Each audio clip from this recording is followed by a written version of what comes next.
Vídeo de uma mulher estatura mediana, pele branca, cabelos castanhos na altura do pescoço. Ela sinaliza em libras o discurso oral gravado. Olá, queridos agentes. Estamos iniciando o módulo sobre surdez e deficiência auditiva. Sejam mais uma vez todos bem-vindos. Gostaria de começar para a gente pensar um pouco nas palavras que a gente utiliza para se referir à pessoa que não ouve, seja totalmente, parcialmente, não importa. Normalmente, as palavras que circulam no nosso vocabulário são surdo, pessoa com deficiência auditiva, surdo-mudo. Vamos perceber que a palavra surdo e pessoa com deficiência auditiva são termos adequados, que circulam, e nós vamos entender a diferença entre eles a seguir. No entanto, a palavra surdo-mudo é um termo que já caiu por terra. Ele é inadequado. Muitas pessoas usam esse termo por achar que a pessoa que não ouve não fala. E isso não é verdade.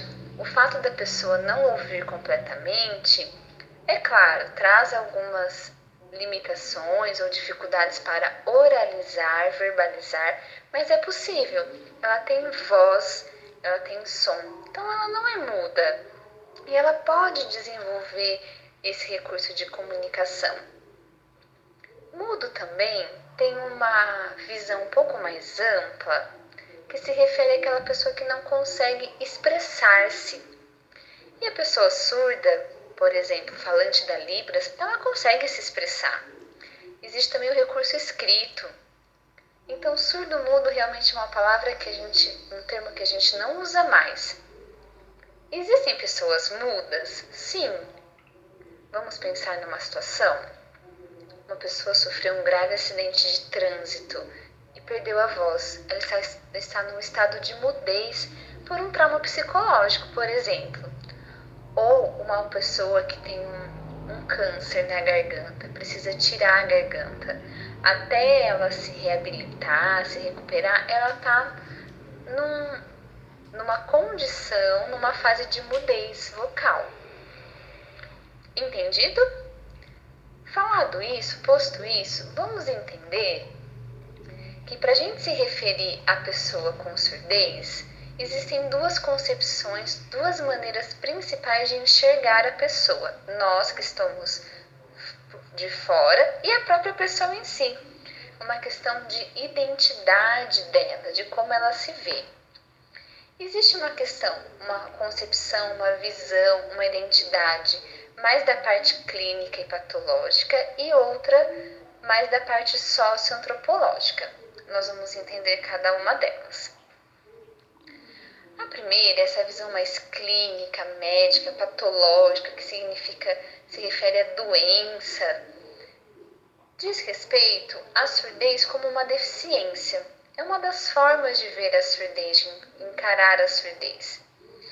Normalmente, a pessoa que se identifica dessa forma como DA, como deficiente auditiva, tem uma ênfase maior na oralidade, procura desenvolver mais oralidade, gosta de usar aparelhos. Normalmente a gente vê assuntos mais voltados para a perda de audição, o grau da perda de audição. Normalmente as pessoas que se reconhecem como DA não usam Libras ou aprendem não para o uso próprio, assim, como uma língua, como uma identidade, mas para conversar com alguém que fala em Libras. E preferem a convivência mais com os ouvintes. Então essa é uma visão, uma identidade. Tem muitas pessoas que não ouvem parcialmente e que se consideram deficiente auditiva. Antes de falar da próxima visão, concepção, identidade, vejam, o grau da perda de audição, se ele houve 100%, se ele houve 80%, 40%, não necessariamente influencia na visão e na identidade, ok? Tem pessoas com surdez, vamos dizer, profundas, quase 90%, em que se consideram deficientes auditivas, buscam a oralidade, buscam o aparelho, não reconhecem muito a Libras como uma língua, como uma identidade cultural, não. E tem pessoas também com surdez profunda, aí de 90%, 95% de perda, que enxerga a surdez não como uma deficiência, mas como uma diferença.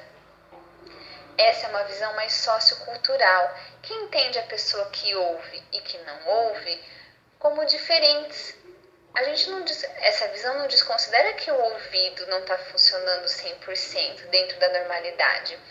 Mas a pessoa que se identifica nessa visão, nessa concepção, ela se entende como surda, como falante de uma língua, e o que nos diferencia, eu que ouço e ela que não ouve, é a língua.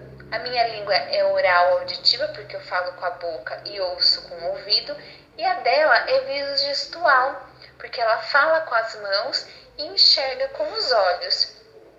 Então, normalmente esse público tem uma cultura própria, tem uma identidade, se identificam com a comunidade surda, defendem a Libra, são militantes. E aí a gente tem uma fala de uma pessoa surda que se identifica com essa concepção, que ela diz assim: recuso-me a ser considerada excepcional, deficiente, não sou. Para mim, a língua de sinais corresponde à minha voz, e meus olhos são os meus ouvidos. Mas, na nossa comunidade, na nossa paróquia, nós vamos adotar qual concepção, qual visão? As duas. Porque nós acolhemos a todos, a pessoa que se entende como surda, falante da língua de sinais, a pessoa que se considera DA, deficiência auditiva, e toda a diversidade da comunidade surda. Eu tenho uma pessoa lá surda sinalizante que só usa Libras, não oraliza. Tem os surdos oralizados que falam, pessoas com surdez que usam mais ou com predominância a oralidade.